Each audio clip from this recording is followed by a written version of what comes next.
दोस्तों नमस्कार, मैं हूं रूपा पंडित। कारा न्यूज की खास मुलाकात इस कार्यक्रम में आप सभी का बहुत बहुत स्वागत है।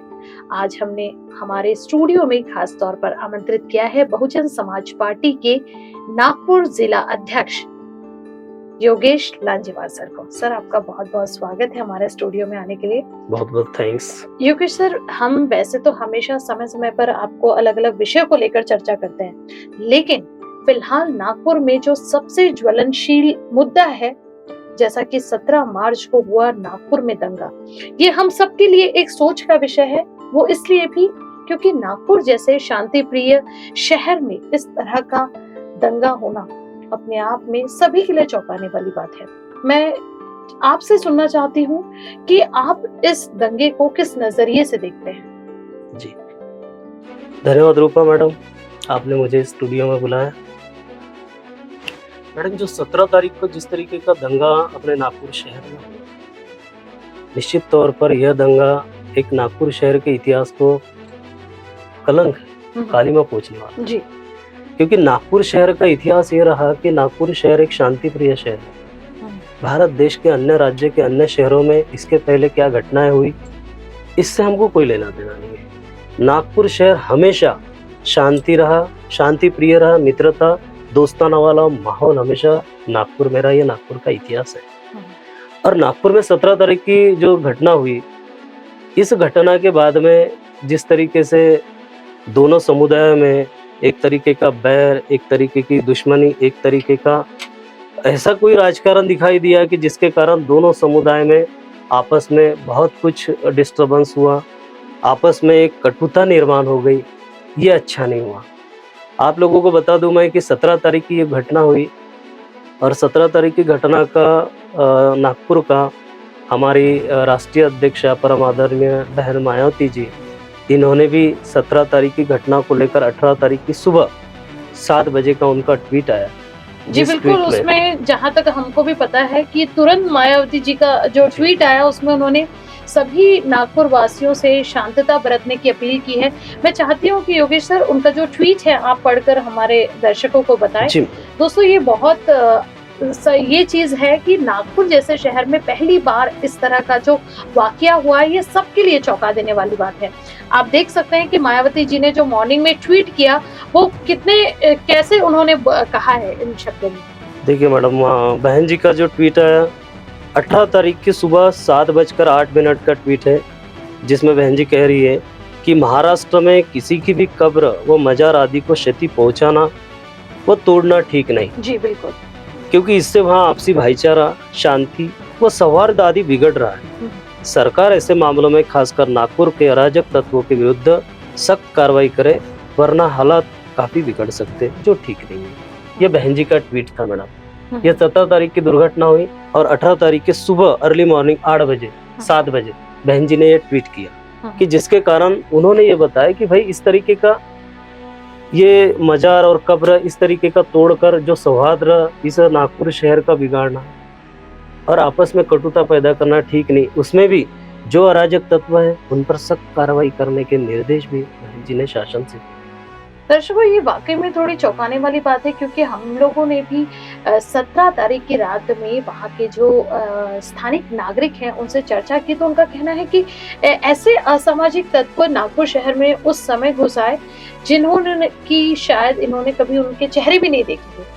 मतलब कहीं ना कहीं जो है, अभी तक ये पूरा खुलासा नहीं हो पाया कि ये असामाजिक तत्व लोग एकाएक उस एकदम संवेदनशील शहर, जगह बोल सकते हैं, जो बहुत ही मतलब रिहायशी इलाका है, भीड़ भाड़ वाला एरिया है, वहां आप आ रहे हो और इस तरह का मतलब पल भर में कहां से कहां चीजें हो गई है, कुछ समझने से परे है। सर, एक और सवाल आपसे पूछना चाहूंगी कि इन सारे घटनाक्रम में एक बहुत बड़ा सवालिया निशान पुलिस प्रशासन पर भी है। मैं आपको बता दूं कि स्थानिक नागरिकों का कहना है कि मॉर्निंग 12:30 से 2 के बीच में कुछ असामाजिक तत्वों के द्वारा घास है उसके ऊपर कलमे की चादरें जो हैं वो लपेटकर जलाया जा रहा था। तो वहां पर मेरे बहुत सारे परिचित थे जो हिंदू, मुस्लिम, सिख, ईसाई सभी धर्मों से थे। तो उन्होंने देखा कि ये किस तरह की हरकतें जो हो रही है, इसकी जानकारी पुलिस प्रशासन को दी, नजदीकी पुलिस प्रशासन को। बावजूद इसके 6 घंटे तक उन लोगों पर एफआईआर दर्ज नहीं हुई, न ही उन लोगों की गिरफ्तारी हुई। तो क्या आपको नहीं लगता कि पुलिस प्रशासन पर भी एक सवालिया निशान है? यस, देखिए मैडम, 17 तारीख की जो बात आप बताए, निश्चित तौर पर हमारे भी सुनने में जो बात आई कि किसी पर्टिकुलर उस जगह पर, अभी महाल ये बहुत ही रिहायशी एरिया है और महाल से छत्रपति शिवाजी महाराज के पुतले के आसपास में उस जगह पर इतने बड़े महापुरुष को हम सारे भारत के लोग जानते मानते हैं और वो इस देश के महान पुरुष थे, महान राजा थे। लेकिन इस जगह पर, इस पवित्र जगह पर कलमा लिखी हुई जो चादर है, मुस्लिम समाज का भी ये कहना था कि भाई अगर आपका विरोध अगर औरंगजेब से, तो आप औरंगजेब की पुतला जलाइए जी बिल्कुल। या औरंगजेब के बारे में जो करना है कीजिए, लेकिन औरंगजेब ये मुस्लिम समाज नहीं है ना, मुस्लिम धर्म नहीं है। औरंगजेब एक राजा होगा लेकिन वो कोई मुस्लिम धर्म नहीं है ना। जी आप उसके साथ जो करना था, लेकिन आप कलमा लिखी हुई जो चादर है उस चादर को जलाना, यानी किसी मुस्लिम की भावनाओं को आहत पहुंचाना यस, है। जी बिल्कुल। उनकी धार्मिक भावनाओं को आपने ठेस पहुंचाया। और नागपुर शहर में इस तरीके की कभी घटना नहीं हुई और ये घटना दुखद थी। उसके बाद में मुस्लिम समाज का ये कहना था कि चलो भाई, जिन लोगों ने, जिन असामाजिक तत्व के लोगों ने ये किया होगा, उन लोगों को पुलिस प्रशासन ने उनके ऊपर कार्रवाई कर लेनी चाहिए थी। अब ऐसा सुनने में आया कि उनके ऊपर कार्रवाई नहीं हुई, 5 से 6 घंटे उनको किसी भी तरीके की कार्रवाई नहीं, और फिर बाद में पता चला कि जब एफआईआर हुआ भी तो मात्र 3 घंटे में उनको बेल दी गई, ये भी सुनने में आया। और शाम होते होते एक बड़ा हादसा जो है, और बड़े हादसे को आपने जन्म दे दिया। अगर आप उनके ऊपर कार्रवाई कर लिए होते तो शायद हादसा बढ़ता ही नहीं ना। बिल्कुल। हादसा बढ़ने के लिए पुलिस प्रशासन ने भी वहां पर जिस तरीके की कोताही बरती, जिसके कारण मुस्लिम समाज और ज्यादा आवेश में आ गया और उनको लगा कि भाई इतना बड़ा हमारे धर्म का अपमान हुआ। लेकिन जिन लोगों ने किए उन्हीं के ऊपर कार्रवाई करो। हम नहीं कह रहे ना कि किसी पूरे संगठन होकर, लेकिन जिन लोगों ने वो किए होंगे और वीडियो में, फेसबुक पे, सोशल मीडिया पे जो वायरल किया गया, उसमें जिन लोगों ने ये किया, उनके चेहरे हैं, उनके ऊपर कार्रवाई कर लेनी थी, मैटर वही सॉर्ट आउट हो गया। लेकिन कहीं ना कहीं जब इस तरह के दंगे होते हैं, जो आमतौर पे हम लोग टीवी चैनल में देखते हैं, न्यूज़पेपर में देखते हैं, तो इसमें हर पार्टी जो है अपनी अपनी प्रतिक्रिया पेश करती है।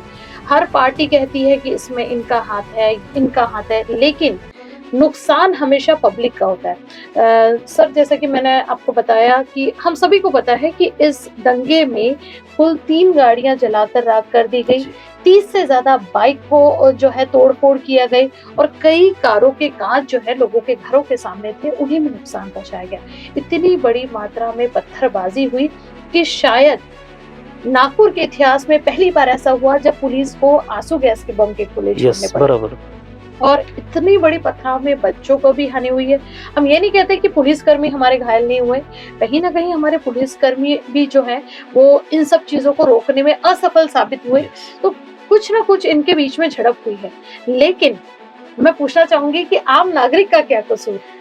मैडम देखिए, दंगा होता है, दंगा करवाने वाले लोग अपनी इच्छा पूरी कर लेते, दंगे में फायदा उठाने लोग अपना फायदा कर लेते, लेकिन इन दंगों से नुकसान किसको होता है?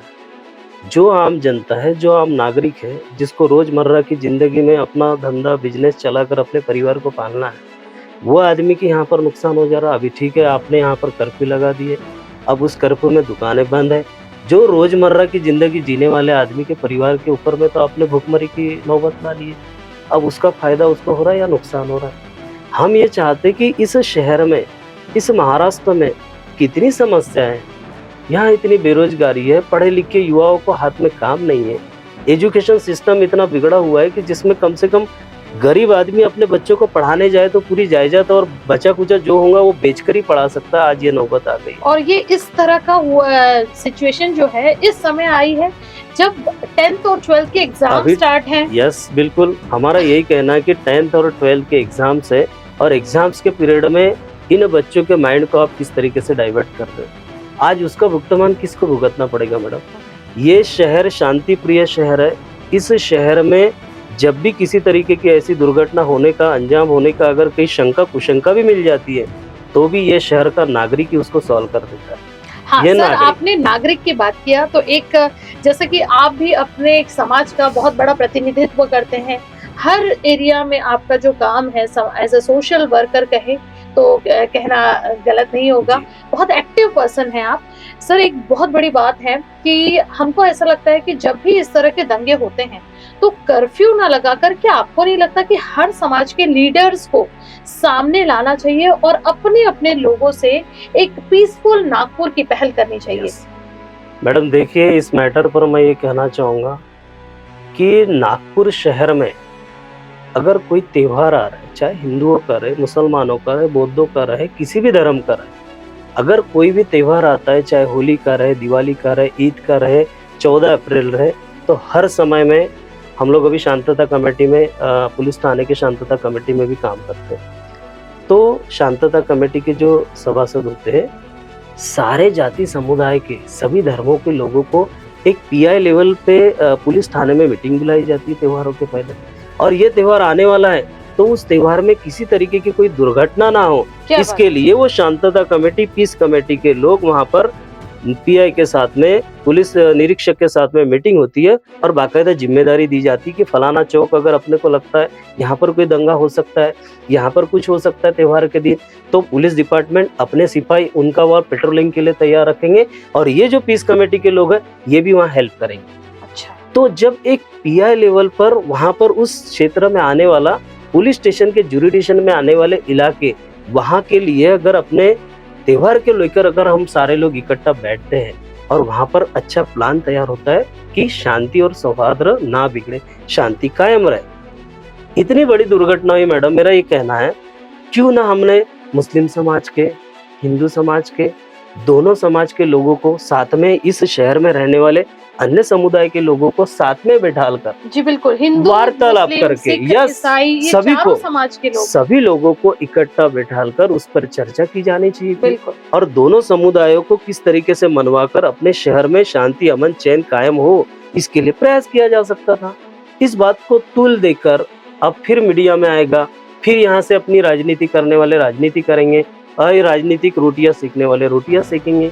लेकिन इस मुद्दे को आप ये कराकर आम जनता को जिस तरीके से आप परेशान कर रहे हो, तो ये आम जनता कहाँ जाएगी मैडम? जी, और योगेश सर एक बहुत बड़ा विषय जो है मेरे दिमाग में है, मैं चाहती हूँ कि आज आप हमारे स्टूडियो में आपके सामने मैं कहूँ कि दर्शकों, जिस दिन यानी कि 17 मार्च 2025 को नागपुर शहर के महल इलाके में औरंगजेब की कब्र को उखाड़ने की बात कही गई थी और इस मुद्दे को लेकर विवाद निर्माण हुआ था, उस दिन हमारे देश में दो सबसे बड़े मुद्दे जिससे ध्यान लोगों का भटकाया जा रहा था, वो जो मुद्दे थे, वो एक पहला सबसे बड़ा मुद्दा था कि बौद्ध गया को में जो पंडितों का राज है वहां हटाकर उन्हें मुक्ति किया जाए। बौद्ध हमारे बौद्ध गया में हमारे बौद्ध भगवान का जो है वहां पर, तो उसे मुक्त करा दिया जाए। और दूसरी चीज कि जहां पर मुस्लिम लॉ पर्सनल बोर्ड की तरफ से वहां पर जो धरना प्रदर्शन किया जा रहा था वक्फ बोर्ड को लेकर,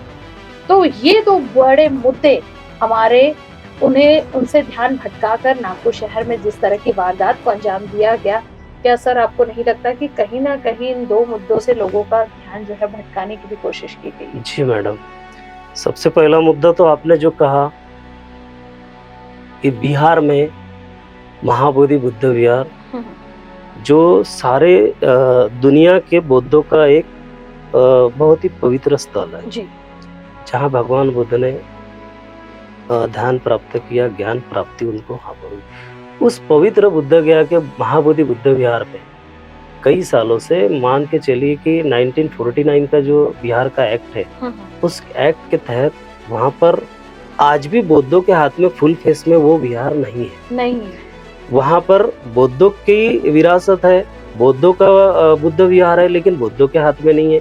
उसको लेकर इसके पहले कई बार संघर्ष चला और अभी इस संघर्ष को बल मिला और आज वो बिहार में भी वहाँ संघर्ष चल रहा है, साथ ही साथ महाराष्ट्र में कई संगठन, हम लोग भी उसमें साथ में शामिल है उस मुद्दे को लेकर। ये मुद्दा इतनी गरमाई पर चल रहा था कि महाबोधि बुद्ध विहार मुक्त करने के लिए जगह जगह आंदोलन हो रहा था। अपने नागपुर शहर में 16 तारीख का मोर्चा निकला, 20 तारीख का हमारा शांति मार्च था, दीक्षा भूमि से संविधान चौक तक का, और सारे हमारे समाज के सभी लोग उसमें इन्वॉल्व होने वाले थे। बाकायदा अपना ड्रेस कोड हम लोग व्हाइट, अपने शर्ट पैंट और व्हाइट साड़ियाँ, इस तरीके का हमारा शांति शांति मार्च का निकाला। प्रतीक का जो Yes. मार्च था लेकिन मैडम ये मुद्दा चल रहा है, जगह जगह आंदोलन हो रहा है, जगह जगह निवेदन दिए जा रहे हैं। हमने महाराष्ट्र में एट ए टाइम मेरे ख्याल से 11 तारीख को हमारे को आदेश आया और महाराष्ट्र के हर जिलों के जिला कलेक्टर को और तहसीलदारों को निवेदन दिया गया कि महाबोधि बुद्ध विहार मुक्त किया जाए, और इसके लिए जिला कमेटी को निवेदन देकर हमने राष्ट्रपति को और बिहार सरकार को भी भेजे थे, राज्यपाल को। तो ये सब मुद्दा चल रहा था।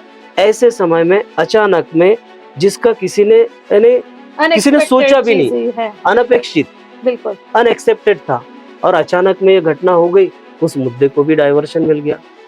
अभी वो 20 तारीख को जो हमारा शांति मार्च निकलने वाला था, सीपी साहब ने रिक्वेस्ट की है, जो हमारे कमेटी के लोग थे, समाज के लोग थे, उनको बुलाया गया कि इस तरीके का अभी माहौल चल रहा है, तो ऐसे माहौल में आप शांति मार्च ना निकालें। हम लोगों ने शांति और अमन कायम रहे और शांति भंग ना हो, इसके लिए हमारे मार्च को हमने स्थगिति दे दी।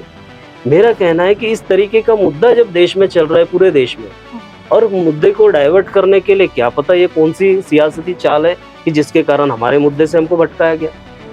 जी योगेश सर, मेरा आखिरी सवाल यही होगा कि जी। जो दर्शक हैं हमारे, जो आपको सुन रहे हैं, काफी परेशान है क्योंकि रमजान का पवित्र जी। महीना चल रहा है, और ऐसे में जो कई बेरोजगार लोग हैं जिन्होंने जो अपनी रोजी रोटी इन्हीं दिनों में जो है लगाते हैं, बहुत नुकसान हुआ है, क्या कहना चाहेंगे? मैडम, मैं सभी हमारे दर्शकों से, हमारे सभी धर्म के सभी भाइयों से, हिंदू, मुस्लिम, सिख, ईसाई, बुद्धिस्ट, जैन, ये भारत देश जो है, ये भारत देश संविधान से चलता है, और संविधान ने सबको अपने धर्म का पालन करने की आज़ादी दी हुई है। तो सबके धर्म का मान सम्मान रखना, ये हमारे नागरिकता के तौर पर सबकी जिम्मेदारी होती है। आज हम लोग एक में पर अगर उंगली उठाएंगे तो ये समझ कर चलिए कि हम सही तरीके से इस देश में सही तरीके से भाईचारा भी निर्माण नहीं कर पाएंगे। और नागपुर का ये इतिहास रहा कि नागपुर में किसी भी दंगे में कोई भी सूझबूझ वाला नागरिक स्वयं से इन्वॉल्व नहीं होता है।